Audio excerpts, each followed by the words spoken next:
சரி அடுத்ததா பார்த்தோம்னா இன்னொன்னு நம்ம டிவிக்கு ஏத்த ஒரு முக்கியமான ஒரு கேள்வி முன் வச்சிருந்தாரு. அத பார்க்கும்போது இவர் உண்மையாலுமே அந்த தமிழுக்கெல்லாம் முக்கியத்துவம் குடுக்குற ஆள் மாரி பேசுவாரு. அது எங்கேயா போச்சு உங்க தமிழ் அப்படின்ற மாரி. நீங்க பார்த்துட்டு தான் இருக்கீங்க.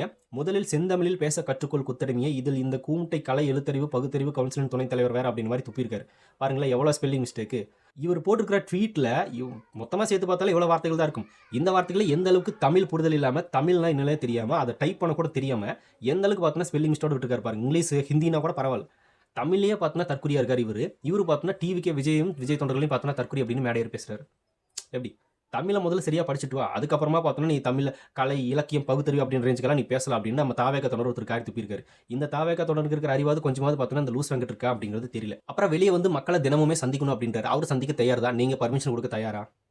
வெளிய வந்தாலே பார்த்தோன்னா வந்து விஜய் அவர்கள் வந்தாலே அது நடக்குது, இது நடக்குது, வந்து சட்ட சிக்கல் உண்டு பண்ணிட்டு போயிட்டாரு. பொதுமக்களுக்கு இடைஞ்சல் பண்ணிட்டு போயிட்டாரு அப்படின்னு மாரியான விஷயங்களே தான் பேசுவாங்க. அதையும் மீறி வெளிய வந்தா பார்த்தோன்னா, இந்த மாரியான விஷயங்கள பேசுவாங்க. அவர் வெளிய வரமாட்டேன்னு எங்க சொன்னாரு? வெளிய வராமயே பார்த்தோன்னா, பொதுக்கூட்டங்கள் அட்டெண்ட் பண்றாரு. நேத்து ஈரோடு போனாரு. சுற்றுப்பயணம் போயிட்டு இருக்காரு. எல்லாம் போயிட்டு தான் இருக்காரு. ஒண்ணும் மாற்றம் இல்ல. ஆனா, அவங்க வந்தாலே பார்த்தோன்னா, இத பண்ணிட்டாரு விஜய். இவர்னால தான் இது நடந்தது. இந்த பக்கம் பார்த்தோன்னா, இப்படி நடந்துருச்சு. கரூர்ல பார்த்தீங்கன்னா, 41 பேர் இறந்துட்டாங்க அப்படின்ற மாரியான விஷயங்கள தான் பேசுவாங்க. ஆனா, ஆப்போசிட்ல இப்படி பேசுவாங்க. எப்படியா மாத்தி மாத்தி உருட்டுறீங்க?